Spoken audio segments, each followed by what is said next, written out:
Nama saya Muhammad Zafran Hidayatullah. Saya akan menjelaskan tentang kepemimpinan dan beserta fungsi-fungsinya. Dalam pelajaran mata kuliah Administrasi Pendidikan, kepemimpinan adalah proses mempengaruhi aktivitas-aktivitas sebuah kelompok yang diorganisasi ke arah pencapaian tujuan. Dalam pengertian lain, kepemimpinan adalah kemampuan dan keterampilan seseorang yang menduduki jabatan sebagai pimpinan satuan kerjaan untuk mempengaruhi orang lain, terutama bawahannya,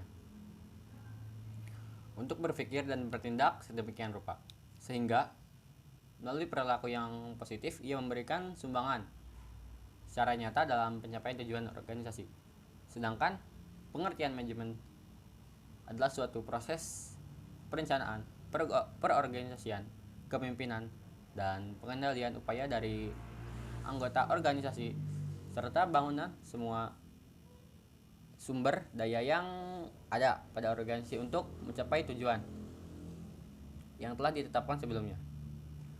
Menurut Kamus Besar Bahasa Indonesia, kepemimpinan adalah perihal memimpin, cara memimpin.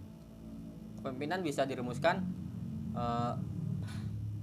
sebagai kiat mempengaruhi orang banyak agar mau bekerja sama memperjuangkan tujuan-tujuan dan yang ingin mereka capai. Lalu, menurut para ahli, saya mengambilnya menurut Stoner. Ia mengemukakan kepemimpinan adalah sebuah proses dalam mengarahkan atau mempengaruhi kegiatan terkait sebuah organisasi atau kelompok demi mencapai tujuan tertentu. Selanjutnya yaitu tipe-tipe kepemimpinan. Yang pertama, kepemimpinan otokratik. Seorang pemimpin yang tergolong otokratik memiliki serangkaian karakteristik yang biasanya dipandang sebagai karakteristik yang negatif. Dengan istilah lain, pemimpin tipe otokratik adalah seorang yang egois. Selanjutnya, yang kedua, kepemimpinan masa bodoh atau kepemimpinan kendali bebas, merupakan kebalikan dari pemimpin otokratik. Jika pemimpin otokratik selalu mendominasi organisasi, maka pemimpin masa bodoh ini memberikan kekuasaan sepenuhnya kepada anggota atau bawahan. Selanjutnya, yang ketiga yaitu kepemimpinan demokratis. Dari kata demokratis, kita mengetahui dan serta tergambar bahwa apa yang akan kita putuskan dan laksanakan itu disepakati dan dilakukan secara bersama-sama. Tipe demokratis ini berlandaskan pada pemikiran bahwa aktivitas dalam organisasi akan dapat berjalan lancar dan dapat mencapai tujuan yang telah ditetapkan apabila berbagai masalah yang timbul diputuskan bersama antara pejabat yang memimpin maupun para pejabat yang dipimpin. Yang keempat yaitu kepemimpinan karismatik. Tipe kepemimpinan ini, yang karismatik ini dasarnya merupakan tipe kepemimpinan yang didasarkan pada karisma seseorang. Biasanya, karisma seseorang itu dapat mempengaruhi orang lain. Yang terakhir, kepemimpinan tipe militeristik. Tipe kepemimpinan ini biasa memakai cara yang lazim digunakan dalam tata kemiliteran. Selanjutnya, yaitu tipe kepemimpinan. Pengertiannya adalah cara yang dipergunakan pemimpin dalam mempengaruhi para pengikutnya. Toha menjelaskan bahwa tipe kepemimpinan merupakan norma perilaku yang digunakan kepada seseorang pada saat orang tersebut mencoba mempengaruhi perilaku orang lain, seperti yang ia lihat. Untuk memahami gaya pemimpinan, sedikitnya dapat dikaji dari 3 pendekatan utama, yaitu pendekatan sifat, perilaku, dan situasional. Yang pertama yaitu pendekatan sifat. Pendekatan sifat mencoba menerangkan sifat-sifat yang membuat seseorang berhasil. Pendekatan ini bertolak dari asumsi bahwa individu merupakan pusat kepemimpinan. Yang kedua yaitu pendekatan perilaku. Setelah pendekatan sifat, kepribadian tidak mampu memberikan jawaban yang cukup memuaskan. Perhatian para pakar berbalik dan mengarahkan studi mereka kepada perilaku pemimpin. Yang ketiga yaitu pendekatan situasional. Pendekatan situasional hampir sama dengan pendekatan perilaku. Keduanya, menyoroti perilaku kepemimpinan dalam situasi tertentu. Selanjutnya, saya akan menjelaskan tentang fungsi-fungsi kepemimpinan. Pada umumnya, fungsi kepemimpinan adalah mengusahakan agar kelompok yang dipimpinnya dapat mewujudkan tujuan dengan baik melalui kerjasama yang produktif dalam segala situasi. Menurut Sondang P. Siagian tahun 1999, fungsi-fungsi kepemimpinan meliputi yang pertama, pemimpinan sebagai penentu arah. Setiap organisasi dibentuk sebagai wahana untuk mencapai tujuan tertentu. Arah hendak yang ditempuh oleh organisasi menuju tujuannya harus sedemikian rupa sehingga mengoptimalkan pemanfaatan dari segala sarana dan prasarana yang tersedia. Perumus dan penentu strategi dan taktik tersebut adalah pimpinan dalam organisasi tersebut. Yang kedua, pimpinan sebagai wakil dan juru bicara organisasi.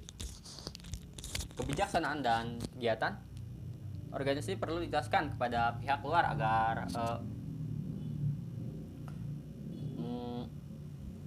agar pihak tersebut mempunyai pengetahuan yang tepat tentang kehidupan organisasi yang bersangkutan, dan yang paling bertanggung jawab sebagai wakil dan juru bicara organisasi dalam hubungan dengan berbagai pihak tersebut adalah pimpinan organisasi. Pimpinan perlu mengetahui keputusan orang lain yang telah dibuat oleh pimpinan yang lebih rendah, serta pengetahuan tentang berbagai kegiatan yang berlangsung dalam organisasi sebagai pelaksanaan dari berbagai keputusan yang telah diambil. Yang ketiga yaitu pimpinan sebagai komunikator yang efektif. Pemeliharaan hubungan baik keluar maupun ke dalam dilakukan melalui proses komunikasi, interaksi, dan terjadi antara sesama anggota dalam suatu organisasi. Dimungkinkan karena komunikasi yang efektif sangat diperlukan pimpinan dalam menyampaikan suatu keputusan dalam rangka pengendalian dan pengawasan, pengarahan, bawahan, dan penyampaian informasi kepada pihak lain. Yang keempat, pimpinan sebagai mediator. Dalam kehidupan organisasional, selalu ada saja situasi konflik yang mana harus diatasi, baik dalam hubungan ke luar maupun ke dalam.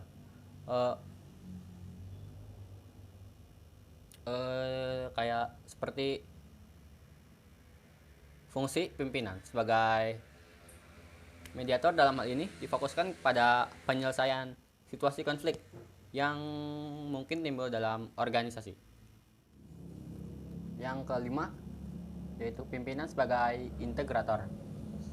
Adanya pembagian tugas, sistem alokasi daya, dana, dan tenaga, serta diperlukannya spesialisasi pengetahuan dan keterampilan dapat menimbulkan sikap dan perilaku serta tindakan yang berkotak-kotak.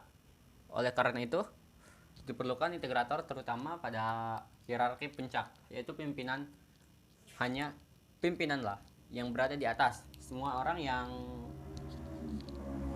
berada di atas, semua orang yang disatukan di satuan kerja, semua orang yang dipersatukan kerjanya memungkinkan menjalankan peranan integratif yang didasarkan pada pendekatan yang holistik. Berdasarkan pembahasan tersebut, di atas dapat disimpulkan bahwa keefektifan pemimpin dapat disoroti dari penyelenggaraan fungsi-fungsi kepemimpinan yang bersifat hakiki, yaitu penentu arah yang hendak ditempuh melalui proses pengambilan keputusan sebagai wakil dan juru bicara organisasi dalam usaha pemeliharaan hubungan dengan pihak-pihak yang berkepentingan di luar organisasi, sebagai komunikator yang efektif, sebagai mediator yang rasional, objektif, netral, serta sebagai integrator. Dengan fungsi-fungsi kepemimpinan tersebut, seorang pimpinan dapat mengerahkan, dan mempengaruhi seluruh bawahannya. Poin selanjutnya adalah syarat-syarat kepemimpinan. Kepemimpinan akan efektif apabila seorang pemimpin dilengkapi dengan syarat-syarat tertentu yang tidak dimiliki oleh anggota pada umumnya. Persyaratan tersebut diakui keberadaannya oleh anggota kelompok. Ada 3 syarat penting dalam konsepsi kepemimpinan dan harus dimiliki oleh pemimpin tersebut, yaitu kekuasaan, yaitu otorisasi dan legalitas yang memberikan wewenang kepada pemimpin untuk mempengaruhi dan menggerakkan bawahan untuk berbuat sesuatu dalam rangka penyelesaian tugas tertentu. Yang kedua, kewibawaan merupakan keunggulan, kelebihan, keutamaan sebagai pemimpin, sehingga mampu mengatur orang lain dan patuh padanya. Yang ketiga, yaitu sumber daya kekuatan, kesanggupan, dan kecakapan secara teknis maupun sosial yang melebihi dari anggota biasa atau yang lainnya. Menurut Lee James pada tahun 1980, ia menyatakan pemimpin itu harus mempunyai kelebihan sebagai persyaratan, antara lain yang pertama kepastian, kecerdasan, kewaspadaan, kemampuan berbicara, dan kemampuan menilai. Yang kedua prestasi, gelar sarjana, ilmu pengetahuan dalam bidang tertentu. Yang ketiga tanggung jawab, berani, tekun, mandiri, kreatif, ulet, percaya diri, agresif.